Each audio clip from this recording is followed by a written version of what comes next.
रामकृष्ण हरी. आमच्या घरी गेल्या 17 वर्षापासून बाप्पाचे आगमन होत आहे. मधुगाडी आणि सहपरिवार यांनी संत ज्ञानेश्वर माऊली यांची जीवनगाथा सादर करण्याचा प्रयत्न केला आहे. हे आपणास आवडेल अशी आशा.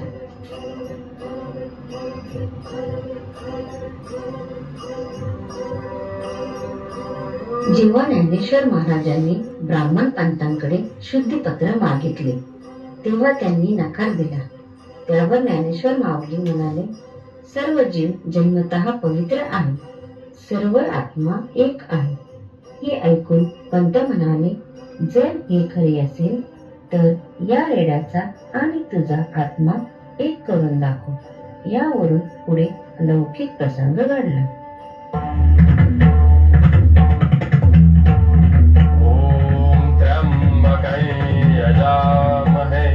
सुगंधिं पुष्टिवर्धनम् उर्वारुकमिव बन्धनात् मृत्योर्मोक्षि यमामृतात्.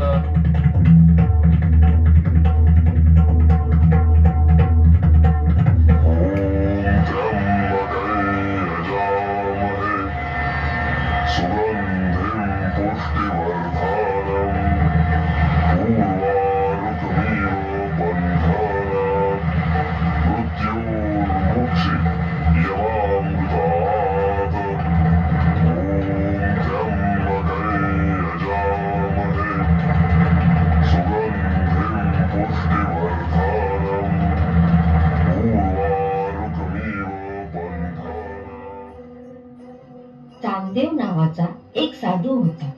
त्याला आपल्या विद्येचा फार गर्व होता. त्याच्या पुढे एक भक्त सतत ज्ञानेश्वर माऊली यांचे नामस्मरण करत होता. हे पाहून साधू फार संतापला आणि वाघावर बसून नागाला लगाम घालून माऊलींना भेटायला निघाला. हे कळताच ज्ञानेश्वर माऊली भावंडांसह भिंतीवर बसले आणि भिंतीला चालायला लावले. हा चमत्कार पाहून लोक अचंबित झाले. आमच्या प्रस्थानाची तयारी करा.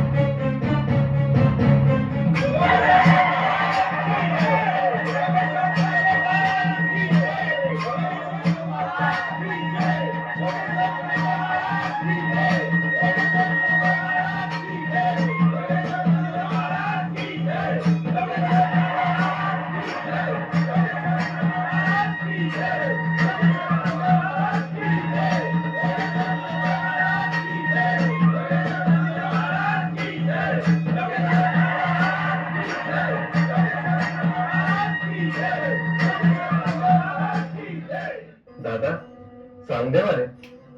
दादा, ते वाघावरून आले. आपण त्यांना कसं सामोरं जायचं? आमचं जीवितावर राज्य आहे. आपण या भिंतीलाच विनंती करू. चल ग बाई, आम्हाला घेऊन चल.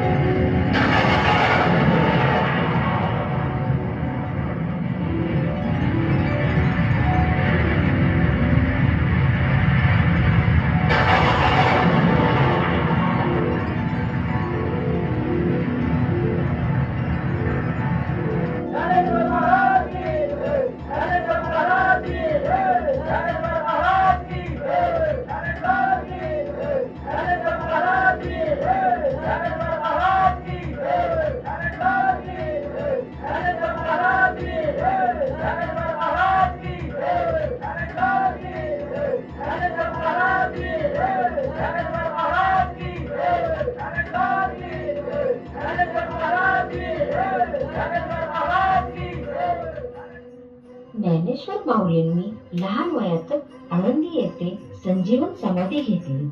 त्यांच्या त्यागामुळे लोक त्यांची स्तुती करू लागले आणि तेव्हापासून वारीची परंपरा सुरू झाली.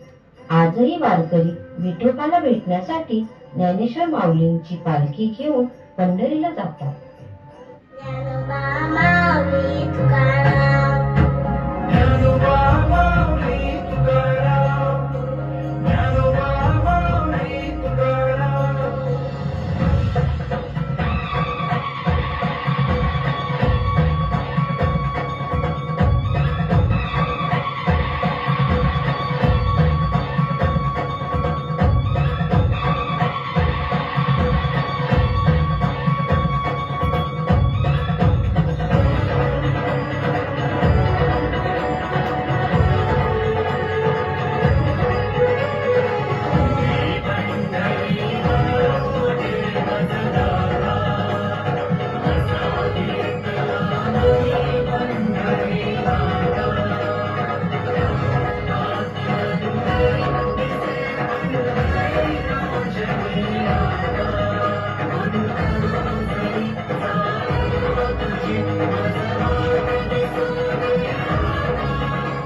गणपती बाप्पाला डोळे भरून पहा आणि सोबत घ्या प्याली चहा.